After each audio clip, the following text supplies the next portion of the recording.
বছরের ইতিহাস দেখো, ওই তাসলিমা নাসরিন থেকে শুরু করে আজব বদি যখন থেকে যখনই যারা আল্লাহর নবীর সুন্নাহকে নিয়ে কটূক্তি করেছে, যারা যখন আল্লাহর নবীর সুন্নাহর বিরুদ্ধে কথা বলেছে, যারা যখন ফেসবুকে সামাজিক যোগাযোগ মাধ্যমে পত্র পত্রিকায় আল্লাহর নবীর ব্যঙ্গচিত্র এঁকেছে, ব্যঙ্গচিত্র ছেপেছে, আল্লাহর কসম যারা সর্বপ্রথম ময়দানে ঝাঁপিয়ে পড়েছে, যারা সর্বপ্রথম রক্ত দিয়েছে, যারা বন্দুকের নলের সামনে দাঁড়িয়ে আল্লাহর নবীর ইজ্জতের স্লোগান দিয়েছে, তারা মাদারেসে কওমিয়ার ছাত্র, তারা মাদারেসে কওমিয়ার শিক্ষক।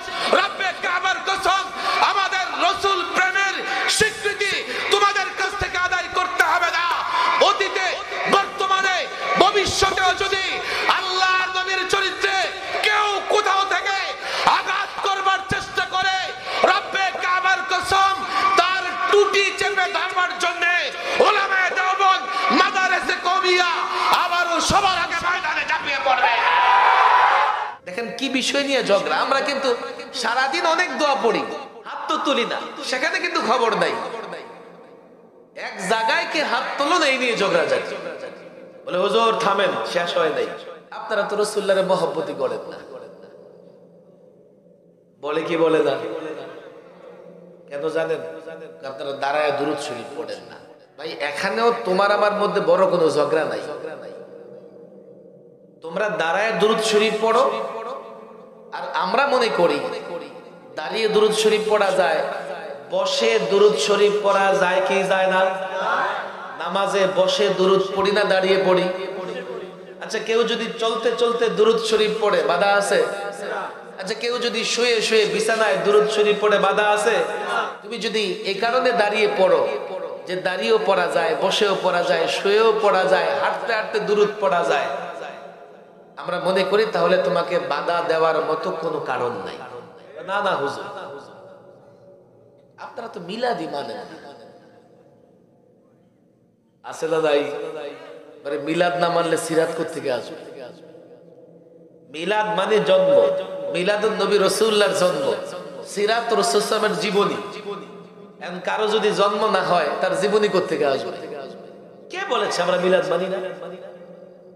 মিলাদুন নবী রাসূলুল্লাহর জন্ম, এবং রাসূলুল্লাহর জন্ম আলোচনা করা সওয়াবের কাজ। আল ফাতহ ইসলামী সমাজ কল্যাণ পরিষদের দায়িত্বশীল ভাইয়েরা, পর্দার আড়ালে অন্তরালে অবস্থানরত আমার মা ও বোনেরা, মহান রবের অগণিত শুকরিয়া যিনি এই মৌসুমে আমাদেরকে দ্বীনি মাহফিল আয়োজন করার, দ্বীনি মাহফিলে এসে বসার তৌফিক দিয়েছেন। এই জন্য সকলেই অন্তর থেকে কালিমাতুশ শুকর উচ্চারণ করে বলি আলহামদুলিল্লাহ। এই মৌসুমে মাহফিল আয়োজন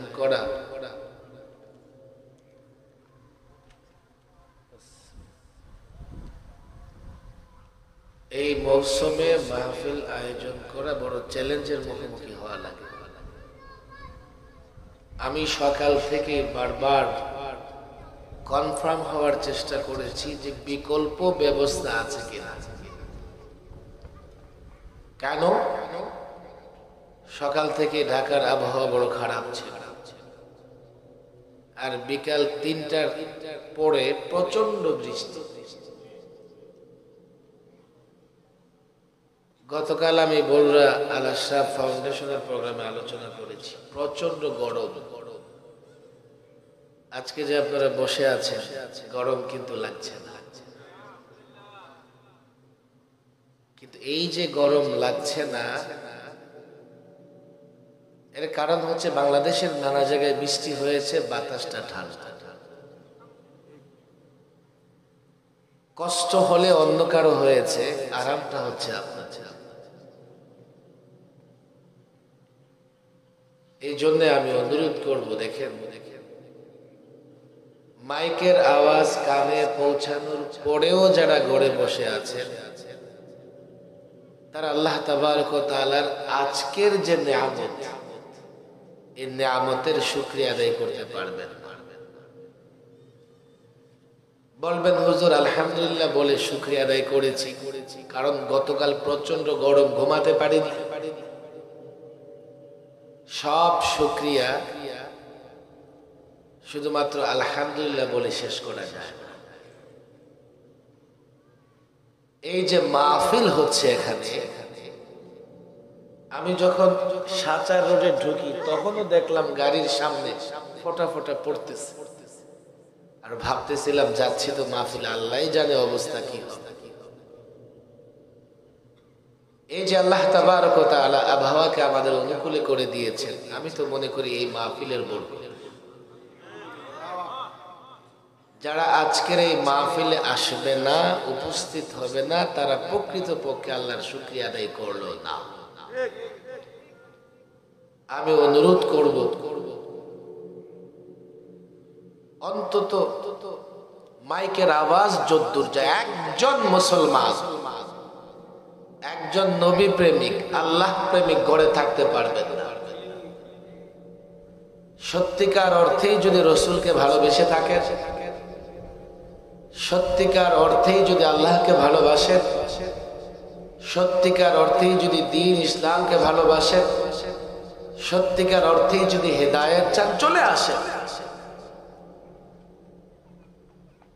আমি যদ্দূর শুনেছি এই এলাকায় নানা মতের লোকজন আছে, থাকতেই পারে। বাংলাদেশ বড় বৈচিত্র্যময়, এক ঘরে নানা রকমের মতামতের লোক থাকে, থাকে না? থাকে না? বড় ভাই সরকারি দল, ছোট ভাই বিরোধী দল, এমন ঘর আছে না নাই? ছোট ভাই পাক্কা মাওলানা, বড় ভাই মসজিদের কাছেও যায় না, আছে না নাই? বড় ভাই মাশাআল্লাহ ভদ্র, আর ছোটটার গাঞ্জা ছাড়া সময় কাটে না, আছে না নাই? ওরা কি ঘরে সমাজে থাকে না, সমাজ ছেড়ে চলে যায়? আমাদের মধ্যে ধর্মের নানা বিষয়, শাখা প্রশাখা, মৌলিক বিষয় নয়।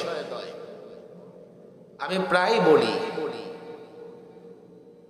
এই যে আমাদের মধ্যে ধর্মের নানা শাখা প্রশাখা নিয়ে কিছু মতানৈক্য আছে, অমিল আছে, এর কারণে আমরা একজন আরেকজনের ছায়া পর্যন্ত দেখতে পারি না। এটা আর কিছুই না, শয়তানের ষড়যন্ত্র। বলবেন কেন? এই জন্যে যে আমাদের মধ্যে অমিলের চাইতে মিল বেশি। আমাদের ভেতরে এই যে আমি পরিষ্কার বলি, খোলামেলা বলি, বাংলাদেশে সাধারণ দুটি জমাত, ওলামায়ে দেওবন্দ বা মাদারিসে কওমিয়া এবং মাদারিসে কওমিয়ার অনুসারী, তাদের অনুসরণকারী। আরেকটা জামাত আছে যারা মাদারিসে কওমিয়াকে তত একটা পছন্দ করে না। ওনারা নিজেদেরকে সুন্নি দাবি করে থাকেন, আর আমাদেরকে বলেন আমরা ওয়াহাবি। আমাদের লোকজন আবার আমরা দাবি করি যে না না না, আমরা আহলুস সুন্নাহ ওয়াল জামাআহ, আর তোমরা হচ্ছে বেদাতি। এই নিয়ে ঝগড়া হয় কি হয় না? ঝগড়া হওয়া দরকার না, ঝগড়া বন্ধ হয়ে যাওয়া দরকার। মাশাআল্লাহ, ঝগড়া বন্ধ হওয়া দরকার, এক্ষুনি বন্ধ হওয়া দরকার। কেন বন্ধ হওয়া দরকার? কিছু বিষয় নিয়ে আমাদের মতামত একটা, ওনাদের মতামত অন্যটা, কিন্তু হাজারো বিষয়ে আমাদের মধ্যে মিল আছে, আছে না নাই? এমন 100 বিষয় যদি দাঁড় করানো হয়, আপনি দেখবেন 95টা বিষয়ে আমরা যা বলি ওনারাও তাই বলে। 5টা বিষয়ে আমাদের ওনাদের মধ্যে অমিল থাকতে পারে। 5টা বিষয়ে অমিল থাকলে দুশ্মন হয়ে গেলাম, আর 95টা বিষয়ে মিল থাকলে বন্ধু কেন হতে পারলাম না? এই জন্যই একে অন্যের বন্ধু হতে পারলাম না, ষড়যন্ত্রকারী যেহেতু মিস্টার ইবলিস। ইবলিসের ষড়যন্ত্র বড় কঠিন। আমাদের ওস্তাদদের মুখে শোনা বড় ইবলিসের মজার মজার কিছু গল্প আছে। আমি লম্বা আলোচনা করব না, শারীরিকভাবে একটু অসুস্থ বটে। আমার পরে মাওলানা আরিফ বিন হাবিব সাহেব আছেন, আজকের প্রোগ্রামের যিনি সভাপতিত্ব করছেন, আমাদের মুরব্বী মাওলানা আব্দুল আওয়াল সাহেব আছেন, ওনারা আজকে ওয়াজ করবেন। আমি চেষ্টা করব আমাদের এবং আমাদের ভাইদের মধ্যে যে দূরত্ব আছে সেই দূরত্বটা কমিয়ে দেওয়া যায় কিনা। কথা ঠিক না বেঠিক? 95টা বিষয়ে যদি মিল থাকে, বন্ধু হতে পারলাম না, 5টা বিষয়ে অমিল তো দুশ্মন হয়ে গেলাম। এই ষড়যন্ত্র শয়তানের। শয়তান বড় ষড়যন্ত্রকারী। ওস্তাদদের মুখে শোনা শয়তানের গল্প। দুই গ্রামের লোকদের মধ্যে সম্পর্ক খুব গভীর।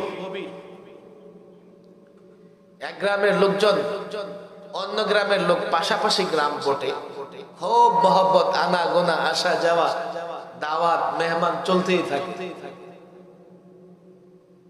বড় ইবলিস ছোট ইবলিসদের বলে, নাই তোরা কি পারবি? তোদের মধ্যে কেউ আছে দুই গ্রামে ঝগড়া বাঁধাইতে? একজন কয় ব্যাপারই না, চ্যালেঞ্জ গ্রহণ করলাম। দেখি, যা দেখি। সামনে একটা বাজার আছে, রাস্তায় দেখলাম লেখা আছে সামনে বাজার।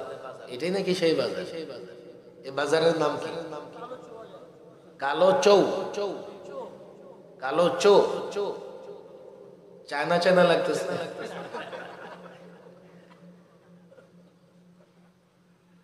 খুব দূরবর্তী অতীতে এলাকায় খুব চায়না লোকজন ছিল নাকি? আমি তো আমার ঢাকার পাশে 2500 অনেক প্রোগ্রাম করি। গত পরশুদিন এক প্রোগ্রামে গিয়ে আমি অবাক হয়েছি। আমার আসলে মনেও নাই, বলে যে হুজুর ফরফরাদি না ফরাফরদি, এবার মনে আসে। ফরাফরদি ব্রিজ থেকে ইবারদির রাস্তায় যাবেন, ফরাফরদি ব্রিজ থেকে ইবারদি রাস্তায় যাবেন, এরপরে গ্রামের নামটাও এই টাইপের একটা। আমি বললাম কি রে, কোনদিন এদেশে ইরানের রাজত্ব ছিল নাকি? ফরাফরদি, ইবারদি, এটা কেমন নাম?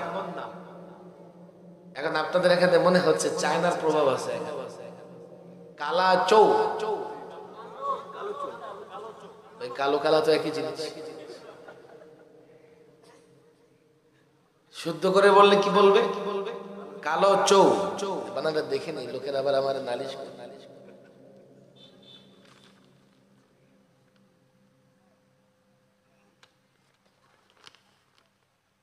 গ্রামের নাম আছে কালো চৌ। কালো চৌ। মিস্টার ইবলিস বাজারে গেল, গিয়ে গুড়ের দোকানে গুড়ের মটকার ভিতরে আঙুল ঢুকাই দিয়েছে। আঙুলের মাথায় যে গুড় লাগছে, বাজার থেকে বের হওয়ার পথে গাছের মধ্যে মুছে ফেলছে। বাস দেখো একটু পরে খেলা কি হয়। কি হয় দেখো, যেখানে গুড় সেখানে পিঁপড়া আছে না নাই? আপনাদের কষ্ট হচ্ছে না? ওয়াজের জিম্মাদারি পরবর্তী দুই আলোচকের উপর। আর ওনারা আলোচনাও করেন সুন্দর সুন্দর। মাওলানা আরিফ বিন হাবিব অত্যন্ত সুন্দর আলোচনা করেন। আর আমাদের মুরব্বী তো মুরব্বী, যাই বলুক, যতক্ষণ বলুক, আলোচনা যাই করুক, আমাদের দিকে, ওনার চেহারার দিকে তাকিয়ে থাকতে হবে।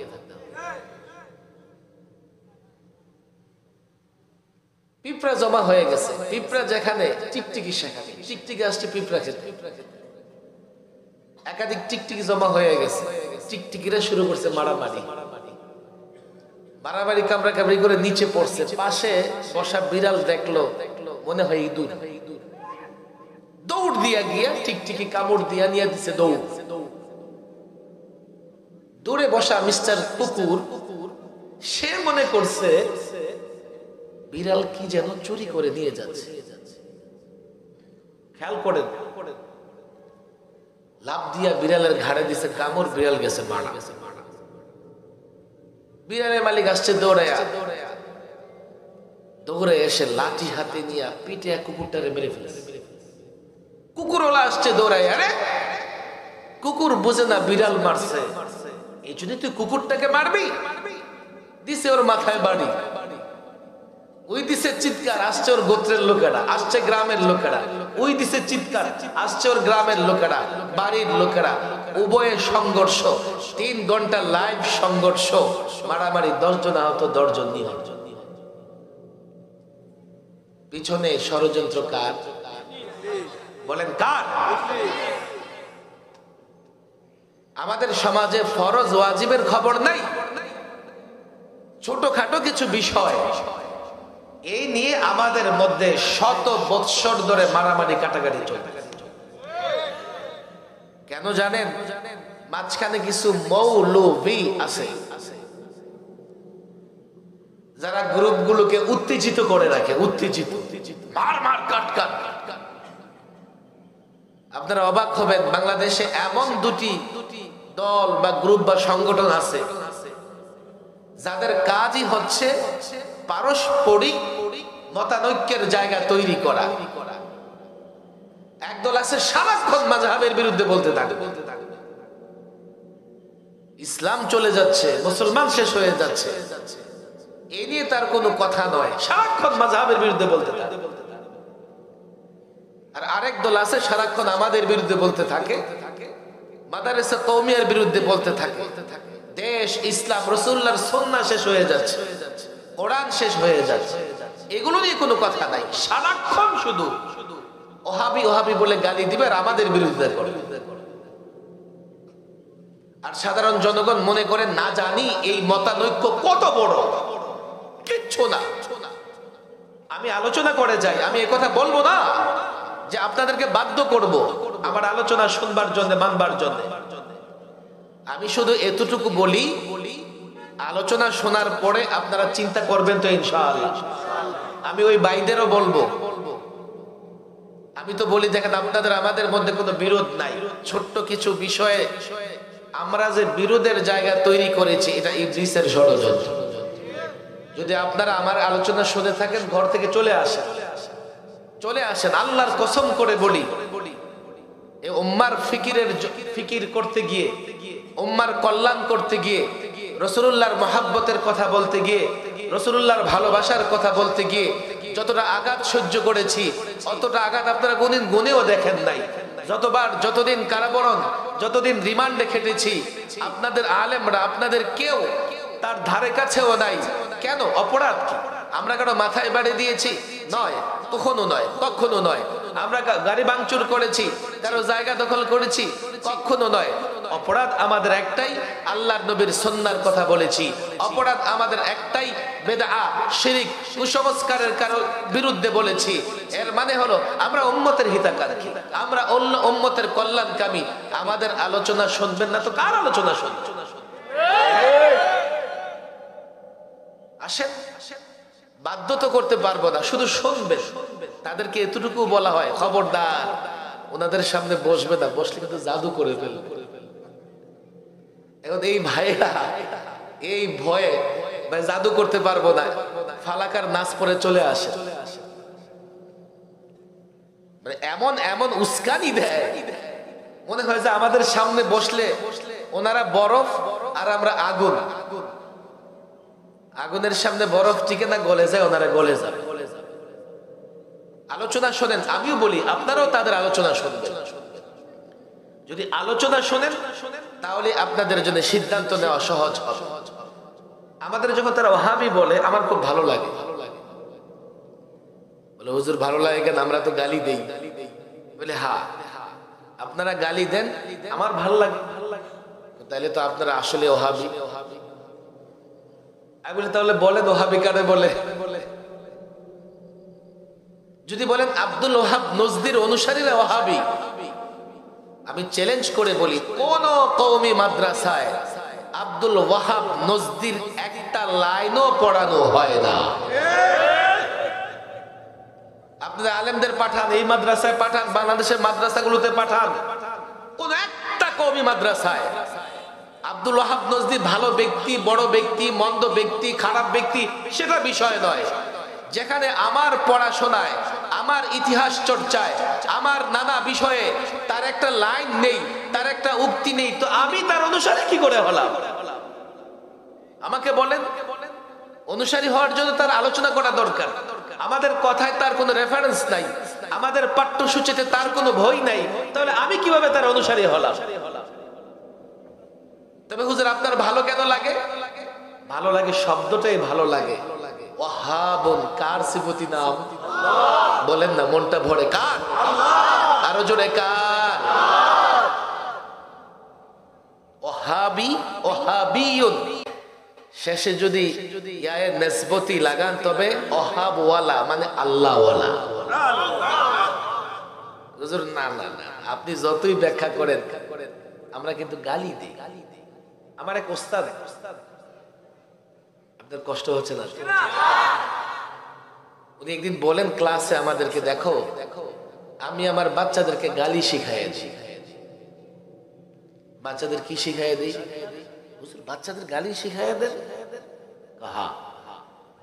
আমি যদি বাচ্চাদের গালি শিখাই না দিই তো ওরা পাড়া প্রতিবেশী নানান বাচ্চাদের কাছে যে গালি শিখবে, এই গালি দিলে মান সম্মান থাকবে না। কথা ঠিক না বে ঠিক? রাস্তায় পোলাপান দেখেন কি ইংরেজি গালি দেয়, আরে আছে না নাই? আমরা বললাম হুজুর এই জন্য গালি শিখাই দিবেন? গালিটা কি শুনবা? জি হুজুর বলেন গালিটা কি? আমি গালি শিখাই দেই ওপেন। মানুষ যখন রাগান্বিত হয়, যেমন আমরাও গালি দিই মাঝে মধ্যে, দাদা। মানুষ যখন রাগান্বিত হয় তো ক্রোধের সঙ্গে কোন শব্দ উচ্চারণ করলে তার রাগ প্রশমিত হয়। বাচ্চারাও রাগ করে, রাগ করে কে গালি দিবে না? গালি কি শিখাই দেই? আপেল, কমলা, আনার, আঙ্গুর। এখন দুই বাচ্চা ঝগড়া লাগে, একজন কয় এই তুই আপেল, ওই রাগান্বিত হয় তুই কমলা, সে কয় তুই আনার, কয় তুই আঙ্গুর।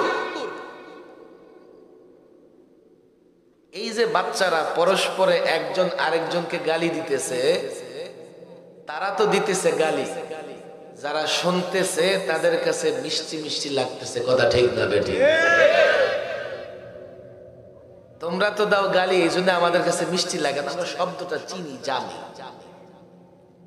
আল্লাহর কসম করে বলি, এগুলো আপনারা শুনে শুনে আসছেন যে আমাদেরকে ওহাবি বলতে হবে। আল্লাহর কসম, আব্দুল ওহাবের নজদি, আব্দুল ওহাব নজদির ওহাবিজমের সঙ্গে মাদারেসে কওমিয়া তার আমি ভালো মন্দ বিচার করছি না। মাদারেসে কওমিয়া উলামায়ে দেওবন্দের অনুসরণ করে, দেওবন্দের অনুসরণ করে, দেওবন্দের মাধ্যমে আরবের সালাফদের অনুসরণ করে পর্যায়ক্রমে তাদের সনদ রাসূলুল্লাহ পর্যন্ত পৌঁছে গেছে। এর বাইরে অন্য কোনো পন্থায় উলামায়ে দেওবন্দ মাদারেসে কওমিয়ার কোনো ধরনের কোনো কার্যক্রম নাই। এগুলো গালি দিয়ে আপনারাও মজা নিবেন না, আমাদেরকেও, আমাদের যারা বুঝে না তাদেরকে উদ্বুদ্ধ করবেন না, ঝগড়াঝাটি করবেন না, উৎসাহ দিবেন, উস্কানি দিবেন না। কথা তো লম্বা হয়ে যাবে, সময় কিন্তু কম। আমি বলি যে ভাই আপনারা আমাদেরকে ওহাবি বলেন, নিজেদের সুন্নি বলেন। আচ্ছা আপনারা সুন্নি, মাশাআল্লাহ। সুন্নি কে? যে সুন্নতের অনুসরণ করে। এর মানে হলো আপনারা সুন্নতের অনুসরণ করেন, আপনারা সুন্নি। আচ্ছা চলেন ভাই নিজেরা দাঁড়াই, সামনে হাদিসের কিতাব রাখি। আমি যুবকদের বলি, এই যুবক, এখন তুমি সমস্ত হাদিসের কিতাব বাংলা হয়ে গেছে, রাসূলুল্লাহর চাল চলন, উঠা বসা, খাওয়া দাওয়া হাদিসের কিতাবে আছে না নাই? আছে। রাসূলুল্লাহর বাথরুমে প্রবেশ করা থেকে শুরু করে বাজারে প্রবেশ করা, মসজিদে প্রবেশ করা, খাওয়ার আগে খাওয়ার পরে, রাস্তায় চলাফেরা, উঠা বসা, সব জায়গায় সুন্নতের বিবরণ হাদিসে আছে না নাই? আছে। চলো দেখি, যার ভেতর সুন্নাহ বেশি থাকবে সেই মজবুত সুন্নি। আমাদের মক্তবের বাচ্চাদের দিকে তাকাও, তোমাদের হাতে পায়ে ধরে বলি, আমি আমার ভাইদেরকে, সুন্নি ভাইদের হাতে পায়ে ধরে বলি, আমরা বিভেদ চাই না, আমি বিভেদ চাই না। তোমরা রসুলকে মহব্বত করো, আমিও রসুলকে মহব্বত করি। আমি মনে করি তোমরা আমাদের শক্তি। যদি আমরা সকলে রসুলকে মহব্বত করে থাকি আর সবাই মিলে রসুলুল্লাহর সুন্নাহ বাস্তবায়ন করতে চাই, কোন শক্তি রসুলুল্লাহর সুন্নাহ বাস্তবায়ন করা টেকে রাখতে পারবে না। কেন তোমাদেরকে আমি দূরে ঠেলে দিব? তোমাদের দরকার আছে, নিজেদের মাইন্ড ক্লিয়ার করো, পরিষ্কার করো, দাঁড়াও, হাদিসের কিতাব সামনে রাখো, দেখি কার মধ্যে কটা সুন্নত আছে। যার মধ্যে যত বেশি সুন্নাহ থাকবে তার রাসূলুল্লাহর আশিক সুন্নি হওয়ার ক্ষেত্রে সে মজবুত এবং দৃঢ় হবে। কথা ঠিক না বেঠি? বলে হুজুর না এসব চলবো না, এই জন্যই তো আমাদের মৌলবীরা বলে যে আপনাদের কাছে যেন না যাই, আপনাদের কাছে গেলে জাদু করবেন, মগজ ধোলাই করবেন। আপনারা আপনাদের মতো থাকেন, আমরা আমাদের মতো থাকি। ভাইরে কি নিয়ে ঝগড়া করো আমাকে বলো দেখি। ঝগড়া করে যে আজানের পরে হাত তুলবে কি তুলবে না। আচ্ছা, আপনারা আপনাদের আলেমদের জিজ্ঞেস করেন যে ভাই আজানের পরে হাত তোলাটা তোমরা কতটা জরুরি মনে করো? তো আপনাদের আলেমরা সর্বোচ্চ যে কথাটা বলবে যে আজানের পরে হাত তোলা মুস্তাহাব। আজানের পরে হাত তোলা কি? খেয়াল করেন। এখন আমি যদি তোমার কথা মতো মুস্তাহাব ছেড়ে দেই, আমার সঙ্গে ঝগড়াঝাটি করা যাবে? ঝগড়াঝাটি করা হারাম, হারাম, হারাম। গালি দেওয়া হারাম। এক মুসলমান আরেক মুসলমানকে গালি দিতে পারে না, ঝগড়া করতে পারে না। তো তোমার কথা অনুযায়ী আমি যদি মুস্তাহাবও ছেড়ে দেই, তুমি তো আমার সঙ্গে ঝগড়া করতে পারো, আমাকে গালি দিতে পারো না, আমার থেকে দূরে থাকতে পারো না। বলবে হুজুর আপনারা হাত তুললেই তো সমাধান হয়ে যায়, দরকার কি ঝগড়াঝাটি? বলি ভাইরে একটু মনোযোগ সহকারে শোন। আমরা যত দোয়া পড়ি সব দোয়াই কি হাত তুলে পড়ি? বলেন হাত তুলে পড়ি। আমরা ঘুমাইতে গেলে কি দোয়া পড়ি? আল্লাহুম্মা বিসমিকা, বলেন কি পড়ি? কি পড়ি? ঘুম থেকে উঠে কি পড়ি? আলহামদুলিল্লাহিল্লাযী, আল্লাহু আকবার, মাশাআল্লাহ। হাত তুলে পড়ি। খাবারের শুরুতে কি পড়ি? হাত তুলে পড়ি। খাবারের পরের দোয়া, ঘর থেকে বের হওয়ার দোয়া, মসজিদে প্রবেশ করার দোয়া, মসজিদ থেকে বের হওয়ার দোয়া, বাজারে প্রবেশ করলে দোয়া। বলেন এগুলো কি করি? পড়ি, হাত তুলে পড়ি। আবার আমরা কিছু সময় দোয়া কিন্তু হাত তুলেও পড়ি, পড়ি না? নামাজের পরে দোয়া করলে হাত তুলি, তুলি কি তুলি না? শুক্রবার দিন আসরের পরে দোয়া করলে হাত তুলে আল্লাহর কাছে কি করি? দোয়া করি। বিশেষ বিশেষ নানান সময়ে আমরা হাত তুলেও কি করি? দোয়া পড়ি। তাহলে বোঝা গেল দোয়ায় হাত তোলাও যায় কখনো, আবার কখনো তোলা লাগে। যদি সব জায়গায় হাত তুলতে হতো, এখন খাওয়ার আগে আপনার হাত তুলে বসে থাকতে। কথা ঠিক না বেঠিক? তাহলে হাত তোলাটা দোয়ার জন্য আদব। আদব হাত তোলা, কিবলামুখী হওয়া, সেজদার সুরতে বসে আল্লাহর কাছে দোয়া কান্নাকাটি করে, দোয়ার আদব। দোয়ার আদব। এখন এই দোয়ার আদব বা তোমরা যদি সেটাকে মুস্তাহাব বলো, আর এটাকে মুস্তাহাব বলে মুসলমানদের সঙ্গে সম্পর্ক ছিন্ন করলে আল্লাহর কাছে জবাব দিতে পারবে না। দেখেন কি বিষয় নিয়ে ঝগড়া। আমরা কিন্তু সারাদিন অনেক দোয়া পড়ি,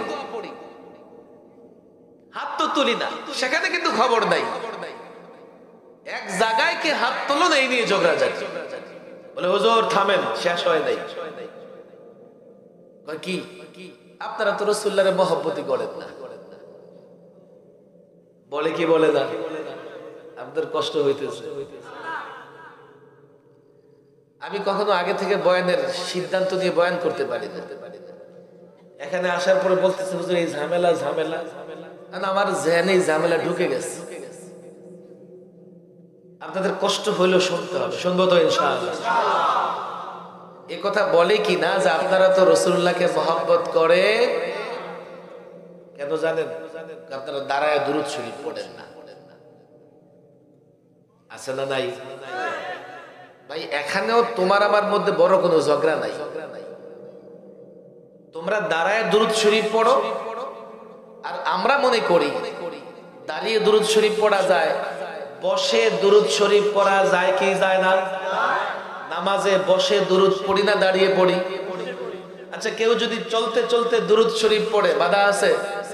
আচ্ছা কেউ যদি শুয়ে শুয়ে বিছানায় দুরূদ শরীফ পড়ে বাধা আছে?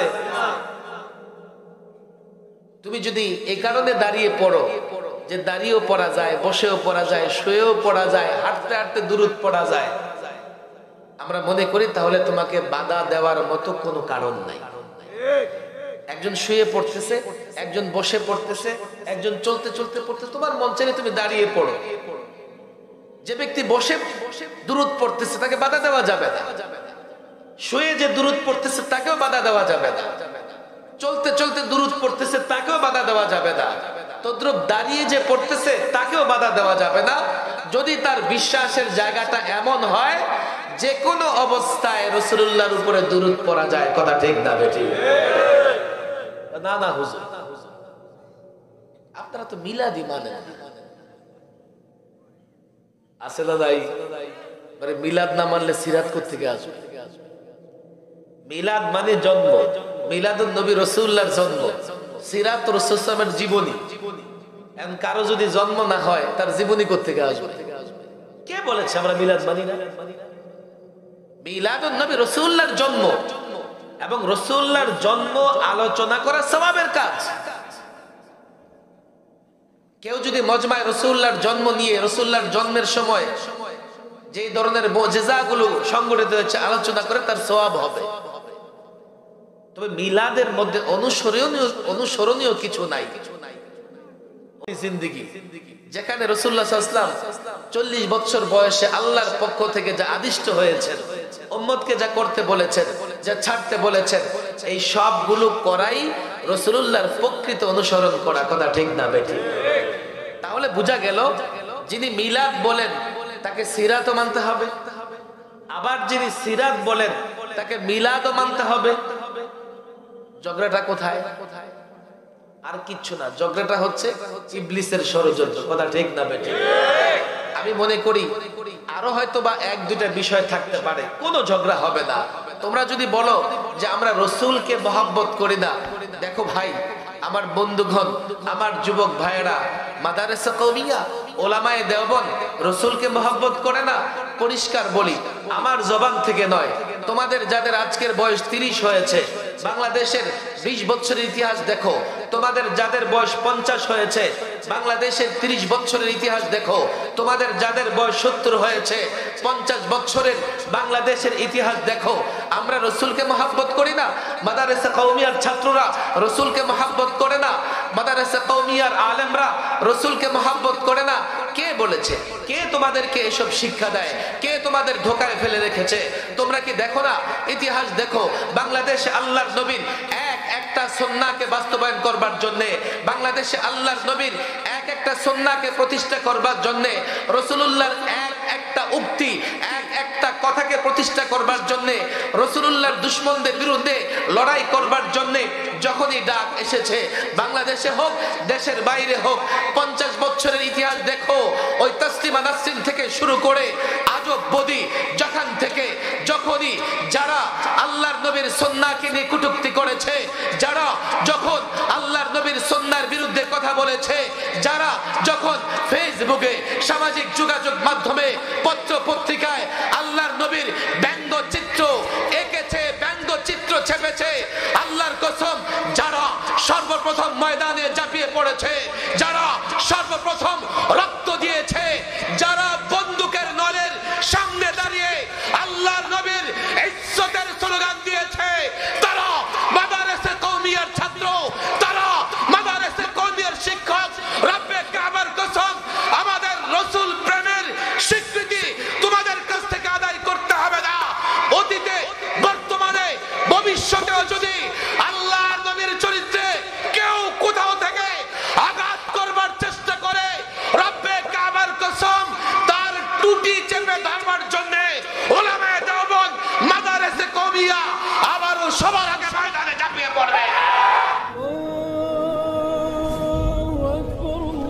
নিউ উজানি টিভি, সুস্থ সাংস্কৃতিক প্রত্যাশায় আপনাদের সেবায় নিয়োজিত।